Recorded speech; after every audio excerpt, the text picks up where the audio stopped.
Pepsi factory ಬಳಿ ಮುಂದೆ ಸಾಗುತ್ತಿದ್ದ ಲಾರಿಗೆ ಹಿಂಬದಿಯ ಲಾರಿ ಡಿಕ್ಕಿ, ಓರ್ವನಿಗೆ ಗಾಯ.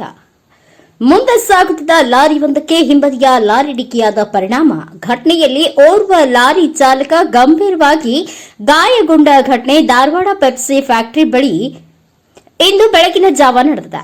ಎರಡು ಲಾರಿಗಳು ಧಾರವಾಡದಿಂದ ಬೆಳಗಾವಿಗೆ ತೆರಳುವ ಮಾರ್ಗದಲ್ಲಿ ಸಾಗುತ್ತಿದ್ದವು. ಈ ವೇಳೆ ಪೆಪ್ಸಿ ಫ್ಯಾಕ್ಟರಿ ಬಳಿ ಎರಡು ವಾಹನಗಳ ಮಧ್ಯೆ ಅಪಘಾತವಾಗಿದೆ. ಗಾಯಾಳು ಹೆಸರು ಪೊಲೀಸರ ಪರಿಶೀಲನೆ ಬಳಿಕ ತಿಳಿದು ಬರಬೇಕಾಗಿದೆ. ಇನ್ನು ದುರ್ಘಟನೆಗೆ ಪೆಪ್ಸಿ ಫ್ಯಾಕ್ಟರಿ ಬಳಿ ರಸ್ತೆಗೆ ಹಾಕಿರೋ ಸ್ಪೀಡ್ ಬ್ರೇಕರ್ ಎಂದು ಹೇಳಲಾಗುತ್ತಿದೆ. ಇತ್ತೀಚೆಗೆ ಇಲ್ಲಿ ಸ್ಪೀಡ್ ಬ್ರೇಕರ್ ಹಾಕಲಾಗಿದ್ದು, ಆದರೆ ಯಾವುದೇ ಸ್ಪೀಡ್ ಬ್ರೇಕರ್ನ ಸೈನ್ ಬೋರ್ಡ್ಗಳು ಇಲ್ಲದಿರುವುದು ಮುಂಬದಿ ಲಾರಿ ಚಾಲಕನ ಗಮನಕ್ಕೆ ಬಂದಿಲ್ಲ. ಹತ್ತಿರ ಬಂದಾಗ ಗಮನಕ್ಕೆ ಬಂದ ಹಿನ್ನೆಲೆಯಲ್ಲಿ ಮುಂದಿನ ಲಾರಿ ಚಾಲಕ ಏಕಾಏಕಿ ವೇಗ ನಿಯಂತ್ರಣ ಮಾಡಿದ್ದಾನೆ. ಇದರಿಂದಾಗಿ ಹಿಂಬದಿ ಲಾರಿ ಚಾಲಕನ ನಿಯಂತ್ರಣ ತಪ್ಪಿ ಲಾರಿ ಮುಂದಿನ ಲಾರಿಗೆ ಡಿಕ್ಕಿಯಾಗಿದೆ ಎಂದು ತಿಳಿದುಬಂದಿದೆ. ಸದ್ಯ ಹಿಂಬದಿ ಗಾಯಾಳು ಲಾರಿ ಚಾಲಕನನ್ನ ಚಿಕಿತ್ಸೆಗಾಗಿ ಜಿಲ್ಲಾಸ್ಪತ್ರೆಗೆ ರವಾನೆ ಮಾಡಲಾಗಿದೆ.